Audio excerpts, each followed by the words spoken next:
Oke guys, kali ini gue mau menceritakan alur film horor lokal, yaitu Pengabdi Setan versi lawas.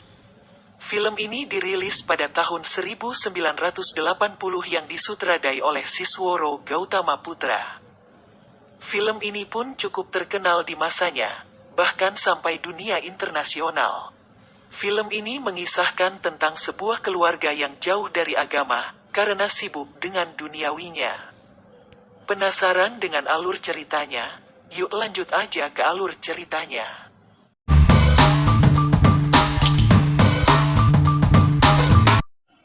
Di awal cerita, ada sebuah keluarga kaya yang jauh dari agama mendapat musibah ketika sang ibu wafat.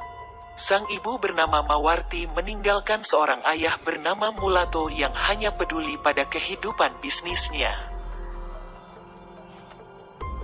أيدينا أنعاما فهم لها مالكون. Mulato mempunyai satu putra yang bernama Tommy, dan seorang putri bernama Rita yang katanya si anak dugem alias anak klub pada masanya.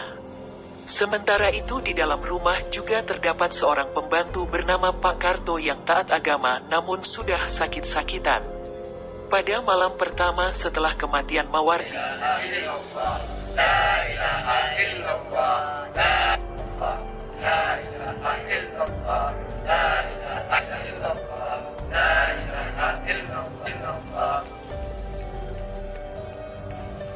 Tommy menjumpai arwah sang ibu kendati tidak berbincang.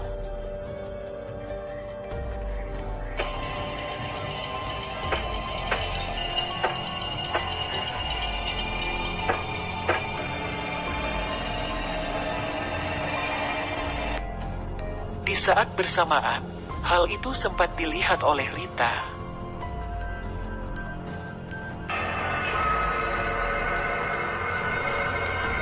Keesokan harinya karena Tommy yang masih kebayang kejadian semalam, Tommy mendatangi teman-temannya dan meminta saran. Dan teman-temannya pun memberi saran untuk mendatangi seorang peramal. Sesampainya di tempat peramal tersebut berkata bahwa seluruh keluarganya terancam bahaya yang sangat besar. Dan akan menewaskan mereka semuanya. Lalu sang peramal pun menyarankan Tommy untuk memperkuat dirinya dengan ilmu hitam. Tommy terkejut karena ia belum bercerita apapun dan peramal tersebut tahu semuanya. Setelah kepulangannya dari tempat peramal, Tommy menjadi aneh dan pendiam, karena ia berkonsentrasi mendalami ilmu hitam. Tommy, Besok harinya Herman datang, dan mengatakan bahwa 40 hari sesudah kematian seseorang, orang tersebut masih berada di rumahnya. Goda setiap orang yang tidak teguh imannya. Singkat cerita, saat makan malam keluarga, seorang pengurus rumah tangga dikirim dari kenalan sang ayah yang mana dia bernama Darminah.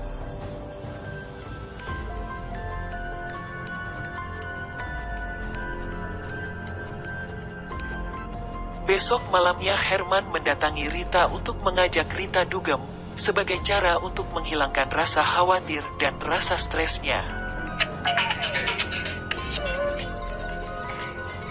Namun sepulangnya dari tempat dugem, Rita mendapati dirinya mulai ketakutan, karena dia melihat sesosok kuntilanak. Sementara Herman berkata bahwa Darminah bukanlah orang yang baik dan akan membicarakannya besok saat akan pergi ke rumah seorang dukun. Lalu Pak Karto yang mulai sering kambuh, mencium kelakuan Darminah yang aneh dan mencurigakan. Sedangkan di sisi lain, Tommy dinasihati seorang kiai yang bertemu dengannya di sebuah toko buku untuk memulai melaksanakan sholat. Dari kebimbangan, ambillah.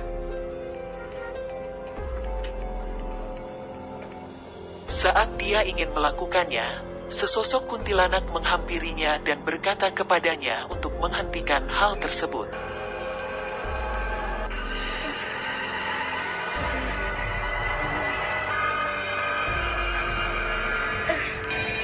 Malam yang sama, Pak Karto yang sedang berjaga dan terkunci di sebuah gudang, dan paginya Pak Karto ditemukan Tommy, namun mayatnya sudah tergantung. Pak Karto.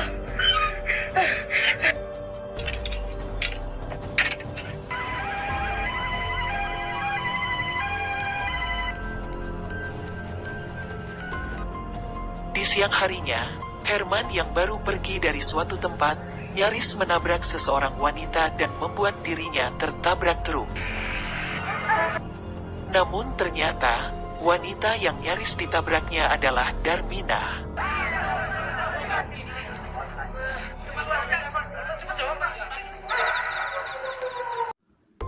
Malamnya, Tommy dan Rita berbincang, sepakat bahwa hantu yang berada di dalam rumah mereka harus dihilangkan.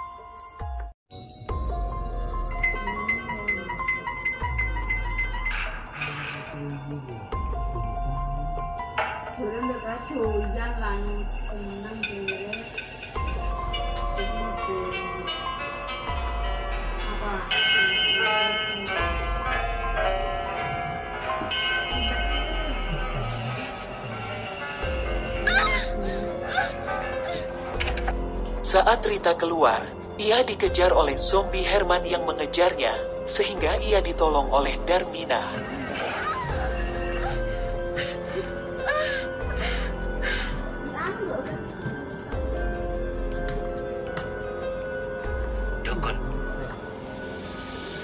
Pagi harinya, Rita mengutarakan keinginan dirinya dan Tommy untuk memanggil dukun kepada ayahnya.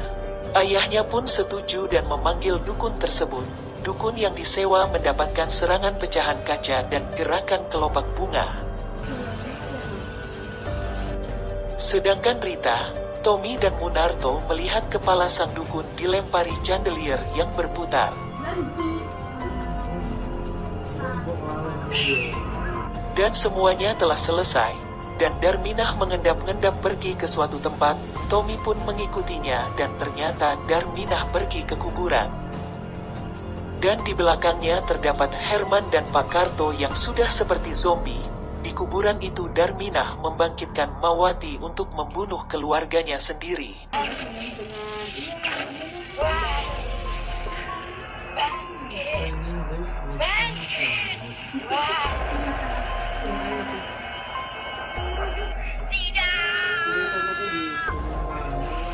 Tommy yang ketahuan ngintip lalu dikejar. Untungnya ia berhasil kabur dan sampai ke rumah.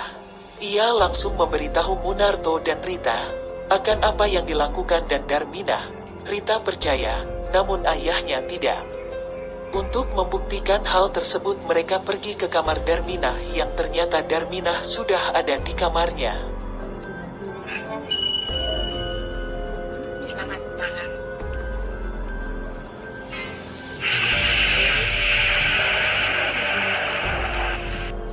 Keesokan harinya, Tommy dan Rita memberanikan diri untuk menggali kubur ibunya.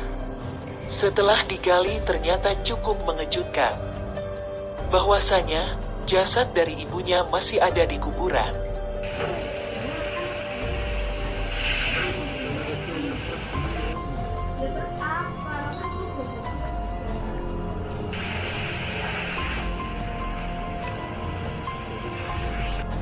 Sekembalinya Rita, Tommy dan Munarto diganggu mayat hidup. Rita diganggu Herman, Tommy diganggu Pak Karto, sedangkan Munarto diganggu Mawati istrinya.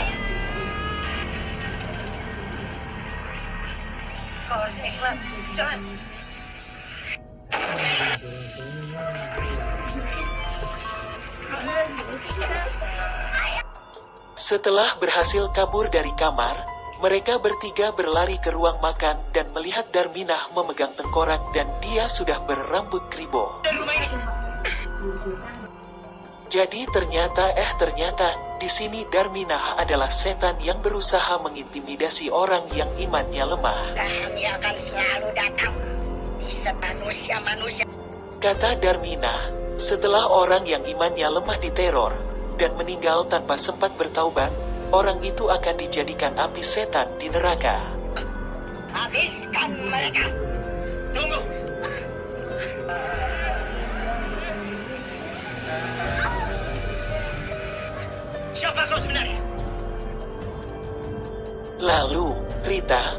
Munarto dan Tommy lari ke pintu depan, dan berhasil membuka pintu tersebut. Yang mana di depannya sudah ada seorang kiai dan kerumunan orang.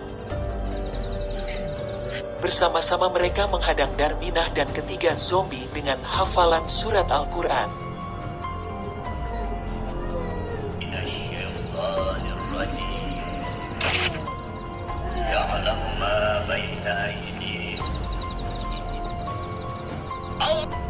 Seketika, mereka semua pun terbakar.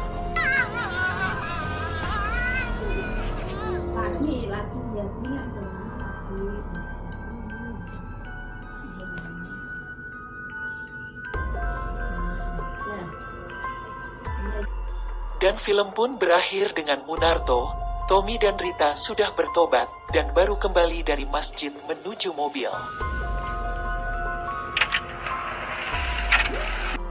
Di sebelah mereka ada sebuah mobil yang ditempati seorang wanita. Nampaknya wanita tersebut adalah Darminah lain.